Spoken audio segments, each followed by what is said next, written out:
I like the medium Scratchboard because it emphasizes light and dark, which to me is the essence of art.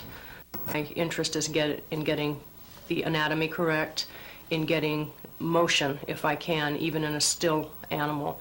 When I started drawing back as a 3 or 4-year-old, I think I started drawing more because I liked animals than because I liked drawing. And I just had this great desire to have these animals on my page. Wildlife has always been it for me. It's much more interesting, particularly since wildlife is losing in this world. We're seeing extinction, more and more animals becoming extinct because of human beings, and occasionally because of natural events that it would be happening anyway.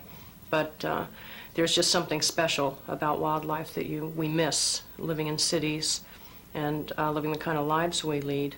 I would love nothing better than to live in a place where there was an awful lot of wildlife around, but unfortunately a lot of people feel the same way, and that's damaging. It's better if we stay out and just record them and enjoy them. I was born in Virginia in 1954 and went to elementary school, junior high school, and high school there. I went to Washington Lee High School, and that's probably where I really started seriously doing artwork. Was in high school and junior high school with some very good art teachers in Arlington.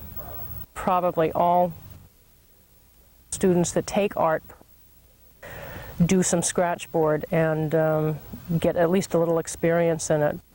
You don't see Scratchboard very often, although you see it a lot in print advertising and don't realize what it is. Whenever you see print advertising where it looks like a woodcut or something like that, very frequently that's a Scratchboard. Occasionally New Yorker magazine will have a tiny, at the bottom of each page they have little pictures. They use a lot of Scratchboards, but in fine arts you don't see it that often.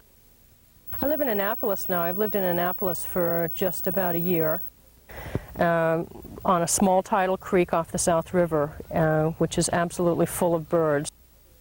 There are mallards there all year round, but there are other ducks and occasionally geese up the creek in the winter. And in the summer there are lots of egrets and herons, so the place is always moving. It's full of birds, and I just have to sit outside for 5 minutes and I can see 10 or 15 species. In addition, I have bird feeders, and that brings out a lot of birds. I got involved in the Waterfowl Festival in Easton about 3 years ago. 1982 was the first year that I became involved in it, and it's a festival that celebrates waterfowl really, and it benefits waterfowl by its proceeds going to wildlife conservation, Ducks Unlimited chapters and groups like that. I believe it's been going for 15 to 20 years. It's an invitational show where artists are invited to show a certain number of works, and the rooms are divided up into certain types of artwork. It's sort of a social occasion too. I think it's the second weekend in November every year. I have a great interest in all kinds of wildlife, and I have a particular interest in African wildlife, which I don't really get to see very often. I see it in the zoo. I take a lot of photographs at the zoo and use published photographs for reference material.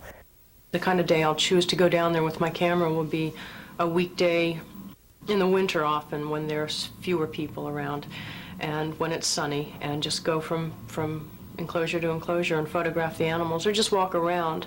I enjoy seeing them so much, and the zoo has improved a great deal in the last few years so that it's a much better environment for them, if a zoo can be any good at all. We've got some very nice animals there, and so I get a lot of enjoyment out of spending half a day just walking around the zoo.